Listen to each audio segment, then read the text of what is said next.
परत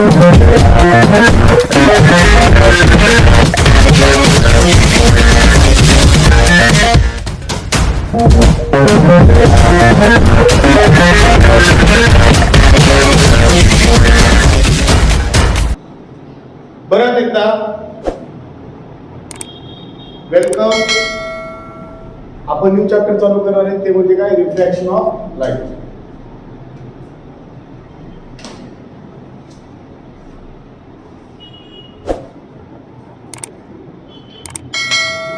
refraction of light. तर refraction of light म्हटलं की तुमच्या डोळ्यासमोर दोन तीन गोष्टी आल्या पाहिजे. पहिली काय की ज्यावेळेस आपण एखादी जर पाण्यामधली वस्तू पाहत असाल पाण्यामध्ये, तर ती वस्तू आम्हाला थोडीशी बेंड झालेली दिसते. ठीक आहे ना. पाण्यामध्ये जर तुम्ही एखादी वस्तू पाहत असाल तर तुम्हाला ती वस्तू काय झालेली दिसते, बेंड झालेली दिसते. किंवा तुम्ही जर पाण्यामध्ये पोहत असाल, पोहत असताना तुम्हाला जर बाहेरची वस्तू पाहिजे असेल, बाहेरची वस्तू तर ते सुद्धा तुम्हाला जवळ किंवा थोडीशी वाकडी वगैरे दिसून लागते. आता फॉर एक्झाम्पल बघा, तुम्ही एक पाण्याचा ग्लास आहे. त्या पाण्याच्या ग्लासमध्ये जर पाणी असेल, पाणी आहे आणि त्याच्यामध्ये एक पेन्सिल तुम्ही ठेवली असेल. ठीक आहे ना. पण ती पेन्सिल तुम्हाला कशी दिसते, अशी दिसते. ठीक आहे ना. ऍक्च्युली पेन्सिल बेंड झालेली नाहीये, तर बेंड काय झालेली आहे, लाईट बेंड झालेली आहे. ठीक आहे ना. म्हणजे इथं लाईटचं काय झालेलं आहे, रिफ्रॅक्शन झालेलं आहे. समजा तुम्ही जर पाण्यामध्ये पोहत असाल, आता तुम्हाला जिथे एखादा पोल बघायचा असेल, जर पोल बघायचा असेल पाण्यामधून, ठीक आहे, तुम्ही इथं पोहतायचं असेल, ठीक आहे ना, तुम्हाला पाण्यामध्ये काय बघायचं, इथं पोल बघायचे. तर हा पोल पासून येणाऱ्या जे काय लाईट रेज आहेत ते पाण्यामध्ये काय होणार, एंटर होणार. पाण्यामध्ये काय होणार, ते एंटर होणार. आणि एंटर होऊन ते काय होणार, रिफ्रॅक्ट जायला पाहिजे ते कशा, अशा, पण ते कशा जातात, असे रिफ्लेक्ट होतात. रिफ्लेक्ट झाल्यामुळं ऍक्च्युली आम्हाला पोल कुठे दिसू लागतो, आम्हाला पोल हा तिथे दिसतो. म्हणजेच काय की लाईटचं काय होतं, इथं रिफ्रॅक्शन होतं. मग जर एखादी लाईट, जर हे कोणतं मीडियम आहे, एअर मीडियम, आणि समजा इथे खाली वॉटर आहे, त्याला काय म्हणतो आपण, वॉटर मीडियम. ठीक आहे ना. तर एअर मीडियम कशी असतो, अशी मोकळी असते, त्यामुळे त्याला काय म्हणतो आपण, रेअर मीडियम म्हणतो. आणि पाणी हे एअर पेक्षा काय असतं, डेन्सर मीडियम असतं. तर एअर आणि डेन्सर मीडियम, ज्यावेळेस लाईट ही एअर मधून डेन्सर मीडियम मध्ये एंटर करत असते, त्यावेळेस ती लाईट काय होते, थोडीशी सरळ न जाता ती लाईट काय होते, अशी बेंड होते. त्यालाच काय म्हणतो आपण, refraction of light. When light are traveled from one transparent medium to another transparent medium, it changes its direction. Direction काय होते, चेंज होते. That is known as refraction of light. त्यालाच काय म्हणतो आपण, रिफ्रॅक्शन ऑफ लाईट असं म्हणत असतो. ठीक आहे ना. मग बेसिकली सिंपल डेफिनेशन काय बघितलं आपण, की जेव्हा लाईट ही वन ट्रान्सपरंट मीडियम मधून अनदर ट्रान्सपरंट मीडियम मध्ये ट्रॅव्हल करत असते, त्यालाच काय म्हणत असतो आपण, रिफ्रॅक्शन ऑफ लाईट असं म्हणत असतो. ज्यावेळेस एखादी लाईट हे एका ट्रान्सपरंट मीडियम मधून दुसऱ्या ट्रान्सपरंट मीडियम मध्ये एंटर करत असते, त्यावेळेस ती लाईट काय करते, डायरेक्शन चेंज करते, त्यालाच काय म्हणतो आपण, रिफ्रॅक्शन ऑफ लाईट असं म्हणत. तुमच्या पुस्तकात एक छोटंसं एक्झाम्पल एक्सपेरिमेंट दिलेलं आहे. ते एक्सपेरिमेंट जर तुम्हाला समजलं, चॅप्टर तुम्हाला इझी समजतो, नाही तर समजत नाही. तर पुस्तकामध्ये तुमच्या एक ग्लासचा स्लॅब घेतलेला आहे, आणि हे समजा आपण काय म्हणूया, एअर मीडियम. एअरलाच काय म्हणतो आपण, रेअर मीडियम. हा ग्लास मीडियम आहे, ग्लासलाच काय म्हणतो आपण, डेन्स मीडियम. आणि हा कोणता मीडियम आहे, परत एअर मीडियम, म्हणजेच काय हो, डेन्सर.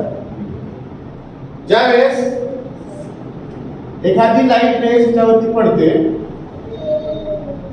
ज्यावेळेस एखादी लाईट त्याच्यावरती पडते,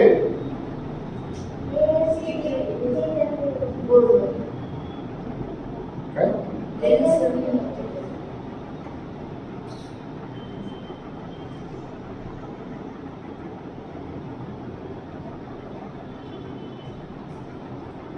सॉरी, ठीक आहे.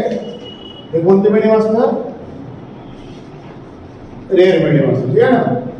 ज्यावेळेस एखादी लाईट एका ग्लासवरती पडते, ग्लासवरती पडल्यानंतर समजा आता मी या ग्लासला नाव दिलं पी क्यू आर एस असं नाव दिलं मी, आणि ग्लास सरफेस वरती एक लाईट पडते, त्या लाईटला काय म्हणतो आपण? ए बी असं. ज्या सरफेस वरती ही लाईट रेस पडते किंवा त्याला परपेंडिक्युलर काय करतो आम्ही? एक नॉर्मल ड्रॉ करतो. परपेंडिक्युलर काय ड्रॉ करतो? एक नॉर्मल ड्रॉ करतो. आणि जे लाईट ए बी आहे त्याला काय म्हणतो आपण? Incident ray. त्याला काय म्हणतो आपण? Incident ray. ह्या इन्सिडेंट रे आणि नॉर्मल मुळे काय तयार होतो? एक अँगल तयार होतो. त्या अँगलला काय म्हणतो आपण? Angle of incident. आयला काय म्हणतो आपण? अँगल ऑफ इन्सिडेंट असं.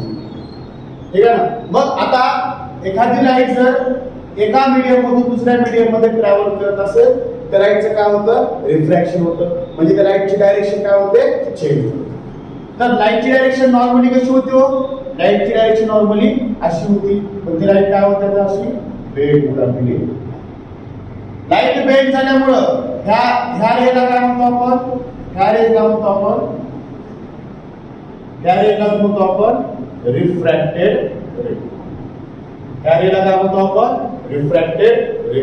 रिफ्रॅक्टेड रे आणि नॉर्मल मध्ये परत एक वेळेस अँगल तयार होतो. त्या अँगलला काय म्हणतो आपण? Angle of refraction.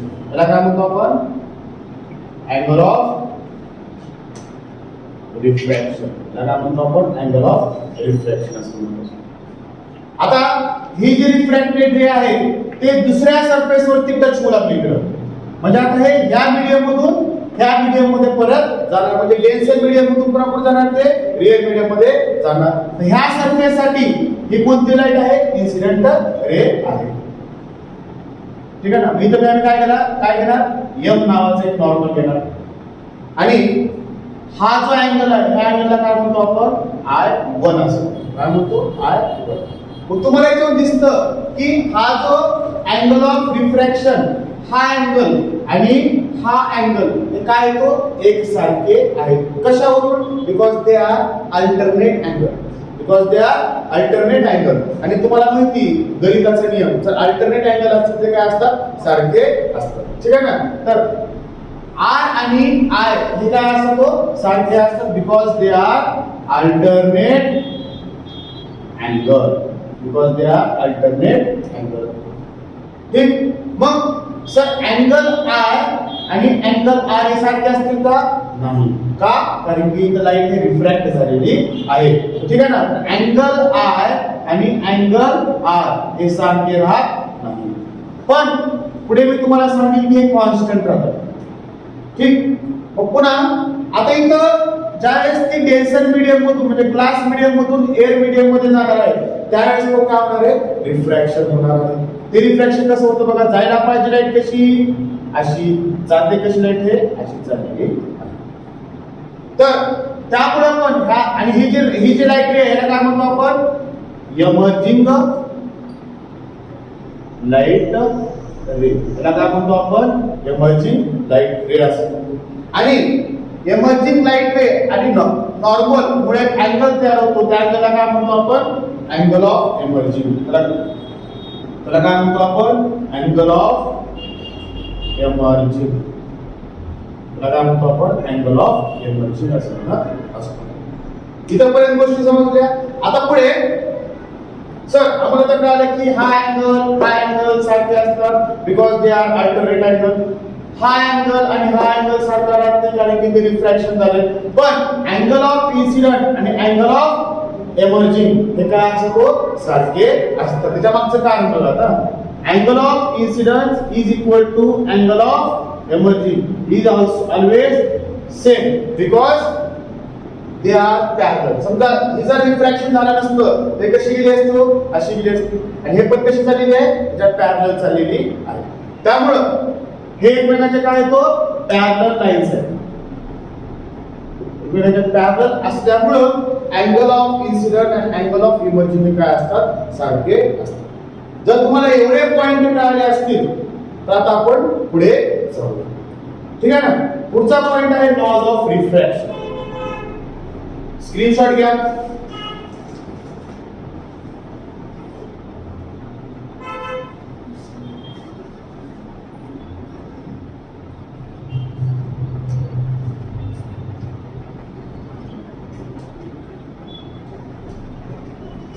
Lodge of refraction मध्ये तुम्हाला दोनच लॉ दिले. लॉज ऑफ रिफ्रॅक्शन मध्ये तुम्हाला किती लॉ दिले तर फक्त दोनच लॉ सांगितलेले आहेत. पहिला लॉ सांगितला तुम्हाला बघा,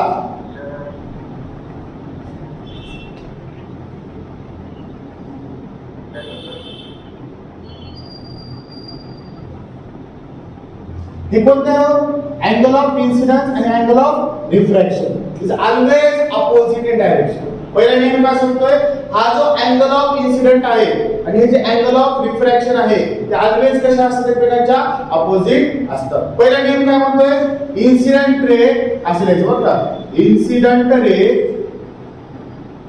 and refracted ray is always opposite in direction. Opposite in direction. पहिला नियम काय म्हणतोय, फर्स्ट लॉ काय म्हणतोय, that is the first law of refraction. And incident ray आणि रिफ्रॅक्टेड रे हे एकमेकांचे काय तो अपोजिट आहेत असा पहिला नियम सांगतोय. ठीक आहे ना. दुसरा नियम काय सांगतोय, दुसरा नियम काय सांगतोय की इन्सिडेंट रे, रिफ्रॅक्टेड रे आणि normal are lies on a common plane. हे कुठे आहे तो सगळे जण एका कॉमन प्लेन वरती आहे. हा दुसरा नियम सांगतो. ठीक आहे ना. काय काय म्हणतोय हा, incident rays, incident ray, refracted ray, refracted ray and normal lies on a same plane. एका सेम प्लेन वर तुम्हाला पाहायला मिळतो. ठीक आहे ना. किती सोपी गोष्ट आहे बघा. पहिले तर काय, angle of refraction, incident ray आणि रिफ्रॅक्टेड रे अपोजिट, पहिला लॉ. दुसरा लॉ काय म्हणतोय, incident ray, refracted ray, normal are present on the same plane. That is the second law. हे झाले दोन लॉ. यालाच काय म्हणतो आपण, लॉज ऑफ रिफ्रॅक्शन. यालाच काय म्हणतो आपण, लॉज ऑफ रिफ्रॅक्शन. यालाच काय म्हणतो आपण, लॉज ऑफ रिफ्रॅक्शन. मग अजून एका शास्त्रज्ञाने आम्हाला सांगितलं होतं की हा जो अँगल आहे त्या अँगलला काय म्हणतो आम्ही, sine I. Incident angle sine I आणि रिफ्रॅक्टेड अँगल साइन आर. हे नेहमी कसे असतात, कॉन्स्टंट असतात. कोण सांगितलं होतं आम्हाला, हे नेहमी कसे असतात, कॉन्स्टंट. हे चालत दिलं, समजा साइन आय ची व्हॅल्यू वाढली तर साइन आर ची पण व्हॅल्यू काय होते, वाढते. साइन आय, समजा साइन आय ची व्हॅल्यू 2 ने वाढली तर साइन आर ची व्हॅल्यू पण किती वाढते, 2 ने वाढते. उत्तर काय, कॉन्स्टंटच आहे. समजा 4 ने वाढली तर हे पण काय होते, 4 ने वाढते. उत्तर काय, कॉन्स्टंट एकच. हे दोघं सारखे नाही पण कॉन्स्टंट आहे. आय जेवढं वाढलं तेवढं आर वाढणार आहे. आय ची व्हॅल्यू जेवढी वाढली तेवढी आय ची व्हॅल्यू वाढणार आहे. त्यामुळे ते काय असणार आहे, कॉन्स्टंट असणार आहे. ठीक आहे ना. आणि ह्यालाच काय म्हटलेलं आहे, ह्याच नियमाला काय म्हटलेलं आहे, स्नेल्स लॉ असं म्हटलेलं आहे. ह्यालाच काय म्हटलेलं आहे, स्नेल्स लॉ असं म्हटलेलं आहे. आणि हे जे कॉन्स्टंट आहे ते कॉन्स्टंट आम्ही काहीतरी नेहमी घेत असतो. ते कॉन्स्टंट मध्येच काय येतं तर आम्ही n असतो. तर कॉन्स्टंटलाच काय म्हणतो आम्ही, n असं म्हणतो. बरोबर आहे ना. आणि n म्हणजे तिसरं काही नसून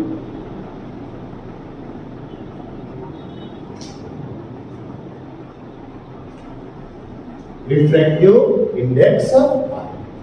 n म्हणजे तिसरं काही नसून ते काय आहे, रिफ्रॅक्टिव्ह इंडेक्स आहे. रिफ्रॅक्टिव्ह इंडेक्स आपण नंतरच्या लेक्चर मध्ये पाहणार आहोत.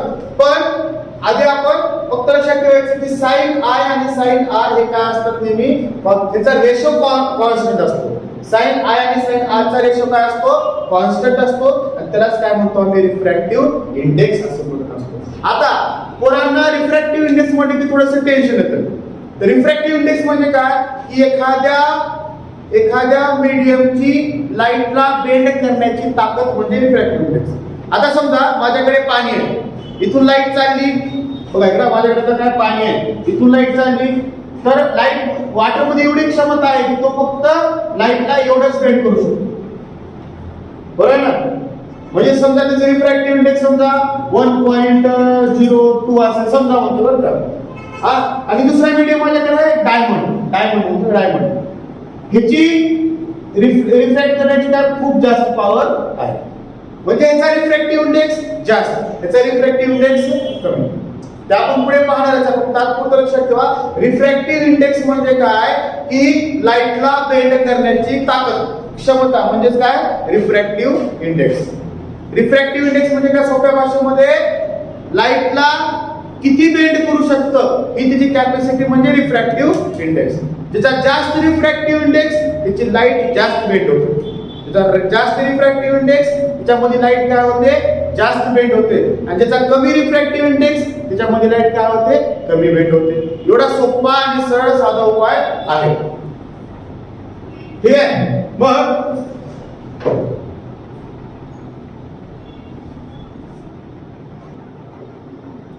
तर आता बघणार आहोत आपण refraction of light in a different medium.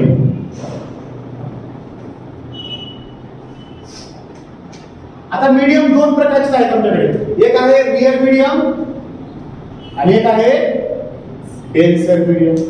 आता रियल मीडियम म्हटलं की कॉमनली काय होते एअर येते, डेन्सर मीडियम म्हटलं की water, glass, diamond, petrol, diesel, rocket हे दुसरे डिफरंट मीडियम झाले, ठीक आहे ना. मग आता समजा पहिली कंडिशन आहे, जर हे डेन्सर मीडियम आहे आणि हे रियल मीडियम आहे, जर लाईट ही डेन्सर मीडियम मधून रियल मीडियम मधून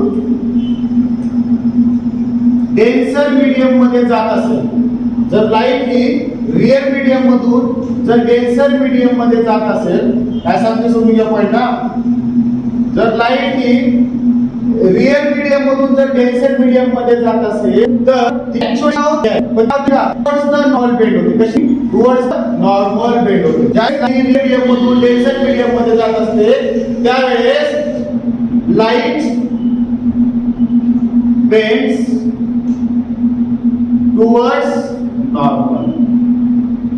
लाईट बेंड्स टुवर्ड्स नॉर्मल. कधी जर ती रियल मीडियम मधून डेन्सर मीडियम जात असेल तर ते टुवर्ड्स नॉर्मल होते, ठीक आहे ना. जर उलट, जर लाईट ही डेन्सर मीडियम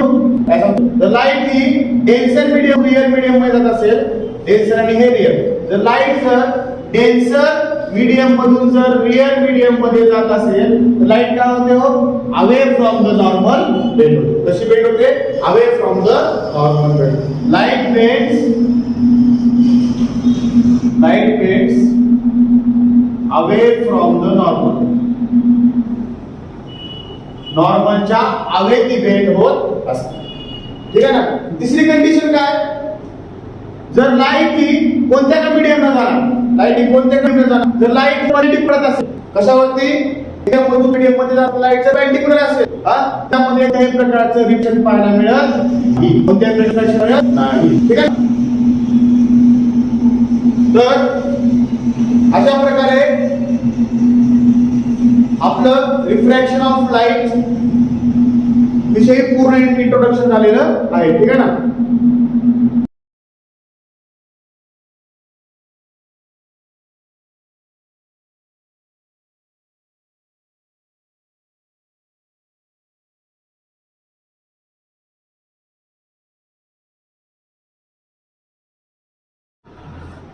तर आता आपण बघणार आहोत रिफ्रॅक्टिव्ह इंडेक्स. आता काय बघणार आपण रिफ्रॅक्टिव्ह इंडेक्स म्हणजे काय, ठीक आहे ना. तर रिफ्रॅक्टिव्ह इंडेक्स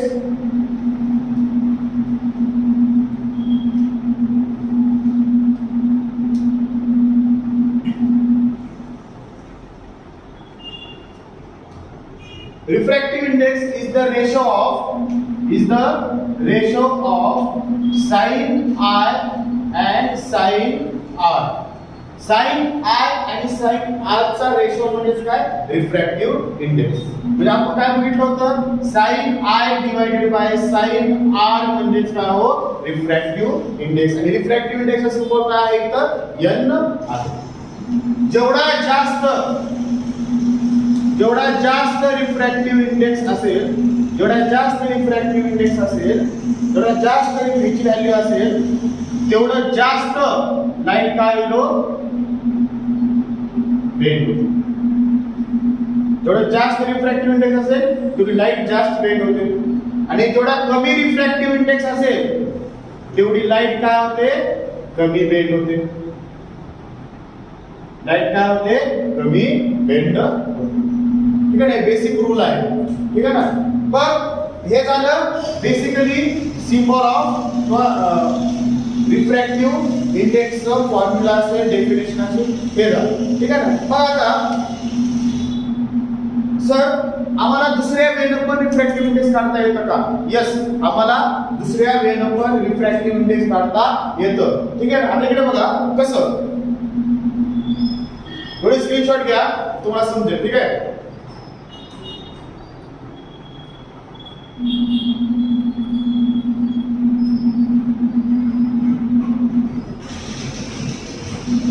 तुम्हाला मी काय म्हणतो होतं की जर एखादी लाईट ही एअर म्हणजे रिअल मीडियम मधून जर डेन्सर मीडियम मध्ये येत असेल तर ती काय होते लाईट बेंड होते.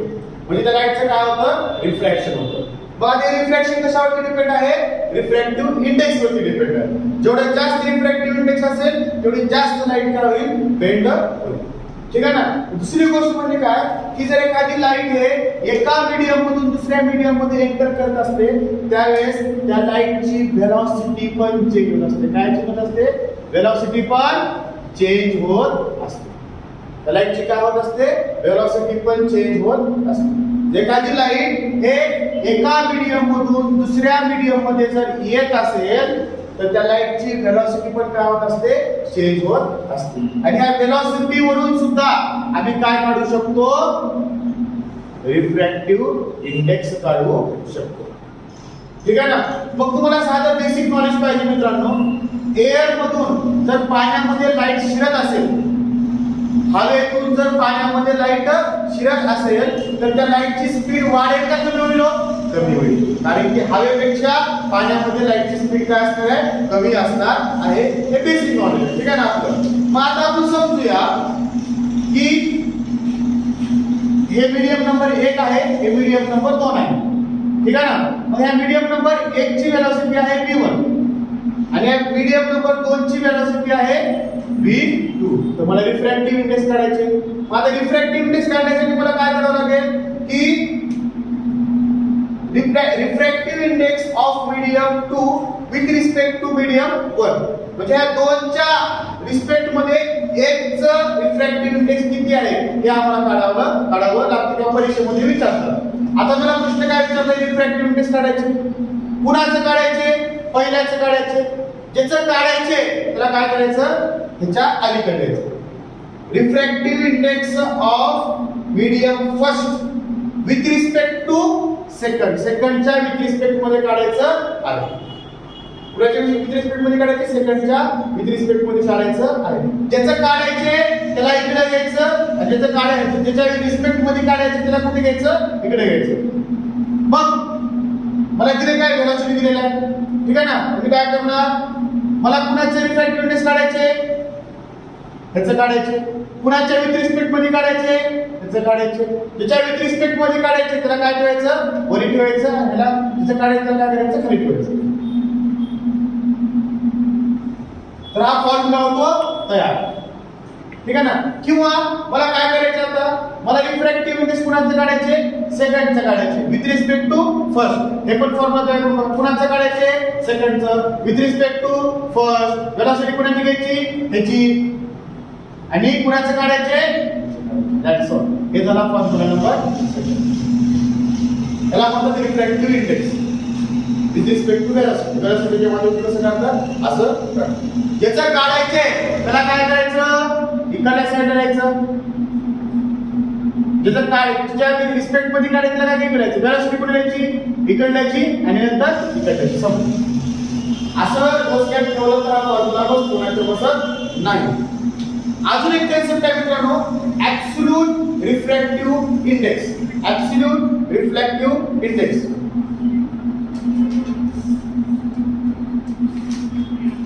आता समजा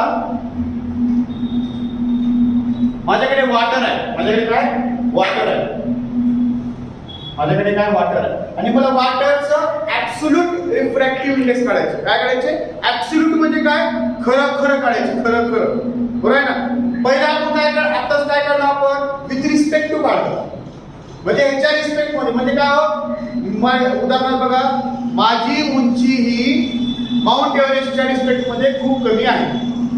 माझी उंची ही ह्या कॅमेऱ्याच्या उंचीपेक्षा लेवलला आहे, म्हणजे माझी उंची मला माहिती नाही किती आहे, पण मी काय करतोय, कंपॅरिझन करतोय. मी काय करतोय, कंपॅरिझन करतोय. पण मला एक्झॅक्टली काढायचे, मग एक्झॅक्टली काढण्यासाठी काय करणार, मी पट्टी घेऊन मोजणार, बरोबर आहे ना. मग आता मला एक्झॅक्टली ऍब्सोल्यूट रिफ्रॅक्टिव्ह इंडेक्स काढायचं, कोणाचं, वॉटरचं काढायचं, ठीक आहे ना. मग समजा मला ऍब्सोल्यूट रिफ्रॅक्टिव्ह इंडेक्स वॉटरचं काढायचं असेल तर मला इथून येणारी जी लाईट आहे, इथून येणारी जे लाईट आहे त्या लाईटची वेलोसिटी काय पाहिजे, मला वेलोसिटी हे कॉन्स्टंट पाहिजे, म्हणजे बदलणारी नसली पाहिजे. असं कुठं पॉसिबल आहे, फक्त आणि फक्त व्हॅक्यूम मध्ये. कुठं पॉसिबल आहे, फक्त आणि फक्त व्हॅक्यूम मध्ये. व्हॅक्यूम म्हणजे काय, तिथं हवा नाही, काहीच नाही, काहीच नाही. अशा केलं काय म्हणतो आपण, व्हॅक्यूम. मग आता मी काय केलं, एक बकेटीवर पाणी घेतलं आणि व्हॅक्यूम मध्ये घेऊन गेलो. व्हॅक्यूम मध्ये लाईट टाकली आणि लाईट टाकल्यानंतर त्या व्हॅक्यूम मध्ये लाईटची स्पीड काय असणार आहे, कॉन्स्टंट असणार आहे. ते म्हणजे किती असणार आहे,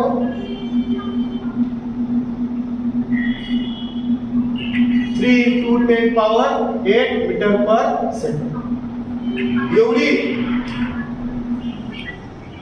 एवढी त्या लाईटची काय असणार आहे, स्पीड असणार आहे. म्हणजे तुम्हाला एखाद्याचं ऍब्सोल्यूट जर काढायचं असेल तर तुम्हाला कंपल्सरी व्हॅक्यूम मधली वेलोसिटी घ्यावी लागेल. म्हणजे काय, आता मला V1 काय मिळालं, V1 काय मिळालं, 3 to 10 power 8 कंपल्सरी मिळालं, कंपल्सरी मिळालं. मग आता काय होणार आहे, ही जी लाईट आहे ती लाईट काय होणार आहे, बेंड होणार आहे आणि बेंड झाल्यानंतर तिची वेलोसिटी काय ना काय असणार आहे आणि ती आम्ही मोजणार.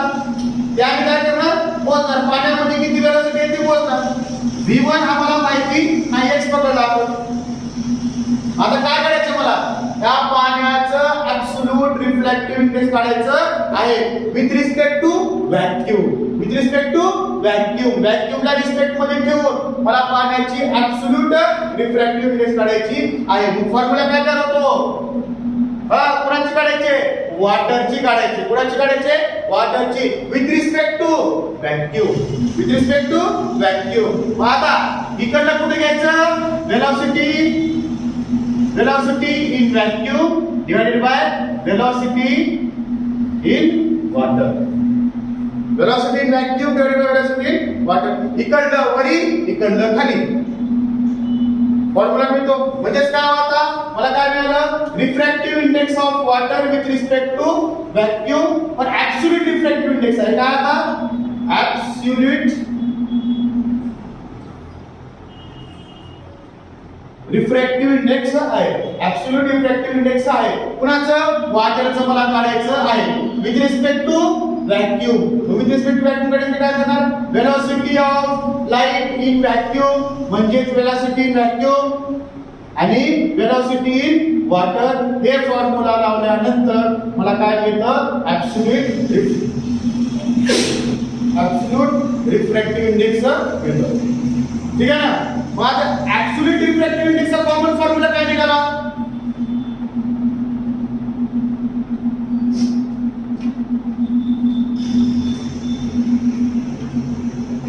दोन फॉर्म्युले निघाले पाहिजे ना. पहिला फॉर्म्युला काय निघाला, जर मला सेकंड मीडियमचं refractive index with respect to first काढायचं असेल तर काय हो, n21 second with respect to first, velocity of first, velocity of second. हे काय निघालं, refractive index of second with respect to first, velocity. ठीक, सिंपल कळतंय. पुन्हा मला काय करायचे, मला फर्स्ट मीडियमचे काढायचे विथ रिस्पेक्ट टू सेकंड, सेकंडचे काढायचे विथ रिस्पेक्ट टू फर्स्ट. काय करा n इकडे काय घ्या first with respect to second, velocity कोणाची घ्यायची सेकंडची विथ रिस्पेक्ट टू फर्स्ट, नाही first with respect to second. आणि आपण आता काय करायचे ऍब्सोल्यूट काढायचे, काय काढायचे ऍब्सोल्यूट रिफ्रॅक्टिव्ह इंडेक्स काढायचे. अशा कंडिशन मध्ये काय करणार वेलोसिटी ऑफ एनी मीडियम, कोणतं पण मीडियम घ्या with respect to vacuum, with respect to vacuum. ठीक आहे ना. मग काय करायचं ना मला काढायची कुणाची ह्या मीडियमची, कोणतं काय करते वॉटर डायमंड काय असतं विथ रिस्पेक्ट टू व्हॅक्यूम. मग velocity in vacuum divided by velocity of that medium. संपलं, खेळ संपलं इथं. कळलं का. बाकीचं आपण